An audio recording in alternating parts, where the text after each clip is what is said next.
Welcome back to another episode where I recap 90 Day Fiance. Today we're going to cover what happened between Ashley and Manuel and Clayton and Anali on Season 10, Episode 12. So you know what that means. Sit down, buckle up, and let's go for a ride. We are back in my neighborhood, the ROC, with Ashley and Manuel. Ashley has a little surprise for Manuel, and it is his best friend, Jonathan. Now, Jonathan is visiting from New York City and is seeing Manuel for the first time in 6 years. They've been friends since they were in diapers, they've kept in touch throughout the years, and Jonathan has even assisted Manuel in understanding the transition into the States. Ashley shoos them away to go enjoy Rochester and hopes Manuel will find comfort in being able to reconnect with a friend and also be able to communicate in Spanish. They head to a bar and they talk about Manuel's upcoming marriage to Ashley. ¿Le gusta vivir bien? Pero gasta sin algo innecesario, le digo. Puta, más dinero, más problemas. Jonathan gets it since he understands their family's needs and lifestyles back in Ecuador, but he tells Manuel that consumption of goods is just higher in the US, and that difference is something that he just has to understand and kind of get used to. Manuel says he struggles sometimes because Ashley just hasn't gone through any hardships like he has, but Manuel can't hold Ashley's upbringing against her. Just because she hasn't gone through what he's gone through, that doesn't mean that what she went through wasn't hard for her in the context of her life experiences. Jonathan asks, are you really ready to take the next step into marriage? And Manuel says, De decir es bonito, pero hacer es difícil. Which does not really bestow a lot of confidence in me that their marriage is going to work out. The next day, Ashley meets up with Manuel and Jonathan, and she asks Jonathan a bunch of heavy-ass questions. Why is how we spend money so important to him? And she says this because she works hard for her money, and so she likes to spend it on herself, whereas Manuel kind of looks at her spending and sees, if you cut out all this spending, you could take that money that you save and send it to my family. These are great questions, Ashley. Maybe direct them at a professional and not your fiance's best friend who you just met. Ashley is starting to get pretty heated because Manuel honestly kind of sounds a little ungrateful with the way that he's saying things. Pero ella sabía con el paquete que venía, tiene que ser responsable.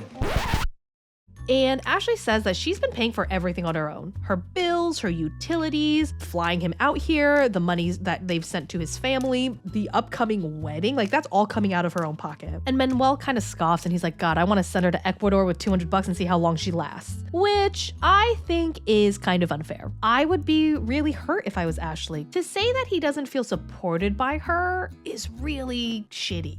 Moving on, Anali and Clayton. So it's a new day in San Diego. 59 days without hanky-panky. To me, that is a long time. That is a long time. Anyway, Anali is obviously still upset because Clayton way overshared about their sex life, or rather lack of a sex life, to his friends the night before. They discuss it over breakfast, and Clayton tries to justify it by saying, he was just trying to get advice from his best friend because it happened to be on his mind.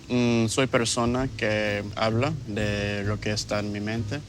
En tu mente está sexo. And Clayton should not have aired his dirty laundry out the way that he did that night. However, we have to be mindful of the fact that Clayton is socially awkward. He has not been in a social situation in God knows how long. So I can absolutely understand why he does not get why this was a social no-no at the time. Clayton does sincerely apologize, and Anali is happy he did, but she's still upset with what happened. Clayton leaves to go meet up with Cameron to work on a little surprise for Anali for the wedding. The surprise is that the boys are going to learn the Marinera Nortena?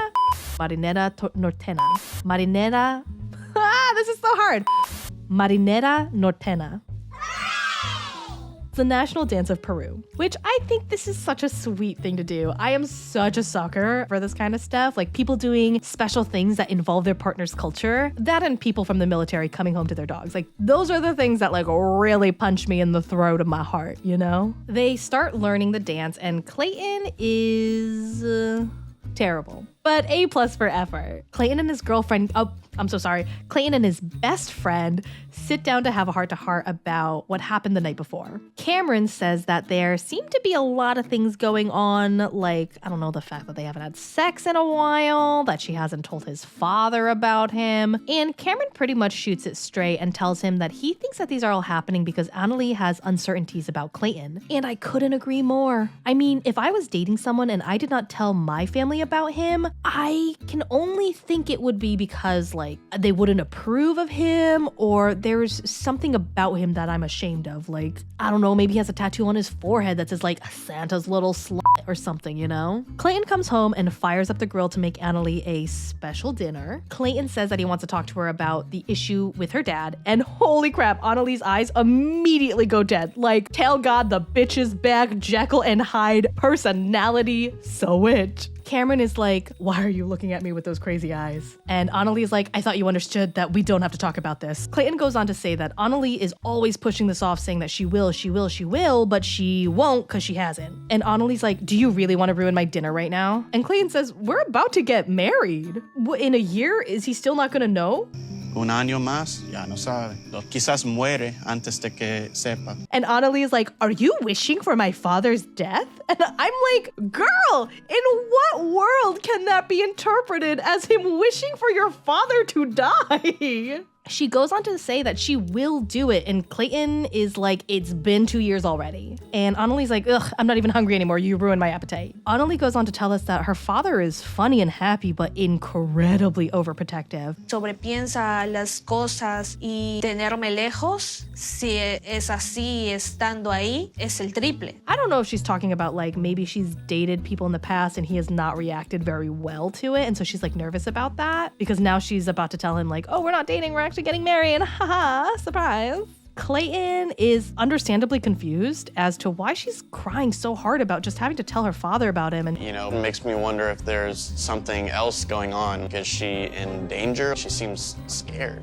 And I mean, at this point, I'm kind of curious too, like what is going on? I hope, I'm just like, what if we meet her father and he's like the most jovial person on the face of this earth? Like that would be really funny, but I mean, hopefully we do get to meet him and we get to see like what's going on. Well, that is all for today. Thank you so much for tuning in. And as always, thank you for not letting me ride this train wreck alone.